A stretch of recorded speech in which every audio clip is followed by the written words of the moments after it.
तो देखिए ये एक आप साल के अंदर इसको आप जज नहीं कर सकते एग्रीकल्चर को। एग्रीकल्चर एक कंटिन्यू प्रोसेस है रिफॉर्म्स का। और जिस तरह आपको पता होगा कि हमारी यूटी की एक बहुत ही बड़ी स्कीम है HADP। साथ साथ में इस साल हमने उसको एनहांस करने के लिए, सप्लीमेंट करने के लिए JK सिप का लॉन्च की हमने। वो भी 1800 करोड़ की प्रोजेक्ट है हमारा, और उसमें जो है IFAD की फंडिंग होती है। और इसी तरह JK सिप जो है HADP है वो 5000 करोड़ का प्रोजेक्ट है। इसमें डिफरेंट कंपोनेंट्स होते हैं। HADP में 29 कंपोनेंट्स है। डिफरेंट कंपोनेंट्स में डिफरेंट चीज़ों को हम कवर करते हैं। और जितना भी लाइट सेक्टर है, animal husbandry, sheep husbandry, fisheries, cooperative, सबसे अहम जो इम्पोर्टेंट जो मुझे लगा जब तक मैंने स्टडी किया, हाल सारे कंपोनेंट्स बेहतर है रिफॉर्म्स के हवाले से, मैकेनाइजेशन के हवाले से, और जितने भी इश्यूज हमारे हैं सीड के हवाले से, वो सारी चीज़ें हम देख रहे हैं। पर अभी जो रिसेंटली हमने लॉन्च किया है, हमारा एक कंपोनेंट है 20 जो हमारे इस HADP में है, रूरल एक्सप्लोरेशन, जो मुझे काफ़ी ज़बरदस्त लगा और उससे काफ़ी रिफॉर्म्स की पॉसिबिलिटी है। वो ये है कि हमारी यूनिवर्सिटीज़ में जो बच्चे ज़ेरी तालीम है, अंडर ग्रेजुएट और पोस्ट ग्रेजुएट बच्चे, उनको अब ये असाइन दिया गया है कि वो हर एक पंचायत में जाएंगे। पहले क्या होता था, प्रैक्टिकल्स के लिए बच्चे ना साल में या एक बार जाते थे, और प्रैक्टिकल करने के बाद वो खत्म, वापस आते थे, अपना प्रैक्टिकल देते थे और वो पास हो जाते थे। अब ये प्रैक्टिकल जो है फील्ड में जाएगा, सालों साल जाएगा, और ये प्रोसेस जो है अगले 4 5 6 साल तक चलेगा। उसमें है वो हर पंचायत के बारे में, उसकी सॉइल हेल्थ के बारे में, प्लांट हेल्थ के बारे में, लाइफ स्टॉक के बारे में, लैंडस्केप के बारे में, जितनी भी वहाँ डिफिकल्टीज होगी या मुश्किलात होंगी या इम्प्रूवमेंट करने की जरूरत है, सारा डेटा जो है वो कलेक्ट करेंगे। और एक प्रोजेक्ट है, उसमें हमारी फैकल्टी भी इन्वॉल्व हो जाएगी, हमारे रूरल डेवलपमेंट के जो लोग हैं जो उनको सहायता करेंगे, और ये डेटा जो है गवर्नमेंट के पास आ जाएगा। अब वो हाइपोथेटिकल नहीं रहेगा, अब वो प्रैक्टिकल होगा। जब ये डेटा यूनिवर्सिटी के पास आ जाएगा, वो गवर्नमेंट के साथ शेयर किया जाएगा, और गवर्नमेंट की जो नीति है इम्प्रूवमेंट और रिफॉर्म्स के बारे में, उन डाटाओं से हम जो है ले लेंगे। और ये पूरे देश में जो है ये पहला स्टेट हमारी यूटी है जो कर रहे हैं। ये डेवलपमेंट कंट्रीज में ये कंसेप्ट था, अब हमने वो कंसेप्ट जो है यहाँ लाया है। इससे हमारे एग्रीकल्चर और लाइट सेक्टर्स में बेहतरी आ जाएगी। तो उसमें एक खास बात यह है कि इस साल जो है एप्पल ग्रोवर्स को काफ़ी ज़्यादा नुकसान हुआ।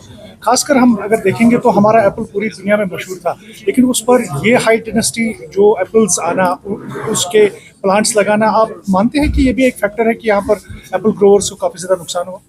देखिए, वो अर्ली वेराइटीज की बात करते हैं। हाई डेंसिटी देखिए वक्त का तकाजा है। आपने ट्रेडिशनल से आपको नई ओर चलना है, और अर्ली वेराइटीज से क्या होता है, उसमें पैसा जो है कैश ज़्यादा है।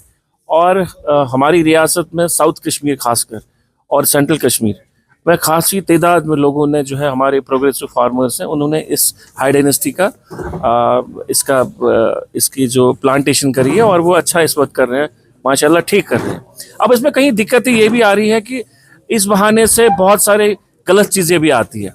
अब रिसेंटली मेरे ख्याल से 4 5 महीने पहले on floor of the house ये बातें चली थी कि हाई डेंसिटी के साथ साथ जो हमारी एम्पेनल जो एजेंसियाँ हैं, जिसके तहत लाते हैं, जिनको हम टारगेट फिक्स करते हैं साल का कि वो प्लांट हेल्दी प्लांट लाते हैं, साथ साथ में कुछ लोग ऐसे हैं जो एम्पेनल्ड नहीं है मगर इसको यहाँ लाते हैं, एम्पेनल्ड नहीं होकर भी वो गलत तरीकों से इसको यहाँ लाते। उसके लिए हमने एक कमेटी बनाई, जिसकी जो चेयरमैन हमारे डायरेक्टर हॉर्टिकल्चर कश्मीर है, वो हर एक चीज़ को देखते हैं। इसमें SOPs बाज़ाब्ता है गवर्नमेंट ऑफ इंडिया की तरफ से। हमारा सुकॉस कश्मीर में हमारा पैथोलॉजी डिपार्टमेंट है, जहाँ क्वारंटाइन सेंटर है, जहाँ पर ये चीज़ों को रखा जाता है प्लांट्स को। उसके बाद में उनकी हेल्थ के बारे में, प्लांट हेल्थ के बारे में पूरी जांच होती है।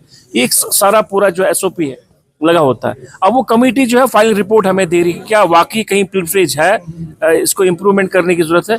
जब वो रिपोर्ट आएगा हमारे सामने, तो इसमें बाज़ाब्ता तौर जो है सारी जो कदगन लगानी है वो हम लगाएंगे।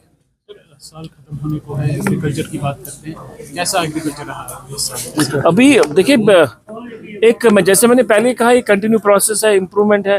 देखिए, इसमें हमने रिफॉर्म्स के बारे से मैं बताऊं आपको, सेंटर फॉर एक्सेलेंसी एक ऐसा प्रोजेक्ट है जिसके तहत हाईटेक जो हमारी पॉलीग्रीड हाउसेज होते हैं, उसके तहत हम हर डिस्ट्रिक्ट को एक सेंटर ऑफ एक्सेलेंस देते हैं, जहाँ पर हमारी एक्सोटिक वैरायटीज वेजिटेबल्स की साथ साथ फ्लोरिकल्चर की एक्सोटिक वैरायटीज वहाँ डेवलप किए जाते हैं अंडर दिस पॉलीग्रीन हाउसेज में। हाईटेक पॉलीग्रीन हाउसेज होता है, और वो हम हर डिस्ट्रिक्ट में लाया जा रहा है। उससे क्या होगा, जो आपको सीड्स बाहर जो मार्केट में आपको महंगे मिलते हैं, अब वो अवेलेबल हम डिपार्टमेंट ऑफ एग्रीकल्चर की तरफ से करवा रहे हैं, जिससे बहुत सस्ता और जिसमें अगर कोई चाहेगा वो अपनी जो है अपनी आमदनी बढ़ा सकता है, इसका फायदा लेकर कमा सकता है। क्योंकि आप कैबिनेट से जुड़े हुए हैं तो एक ऑर्डर आया है जिसमें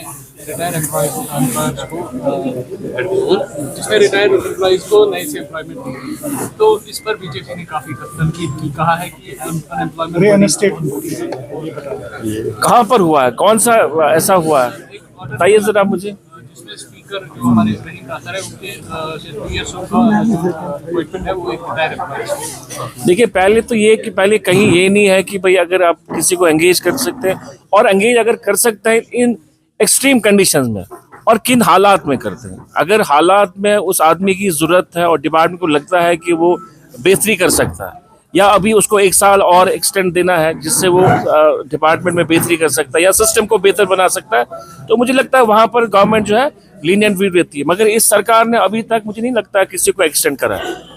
क्या अगले साल कैबिनेट एक्सपेंशन का एक्सपेंशन आप गलत आदमी से पूछ रहे हैं। सर, हमारा कोई रोल नहीं रहता जो इसमें। नया इनिशिएटिव, मतलब what is the new initiatives you are taking regarding the agriculture fields and agriculture growers? देखिए, हमारा हॉर्टिकल्चर के हवाले से हमारा जो कंसर्न है वो है वेदर बेस्ड क्रॉप इंश्योरेंस है।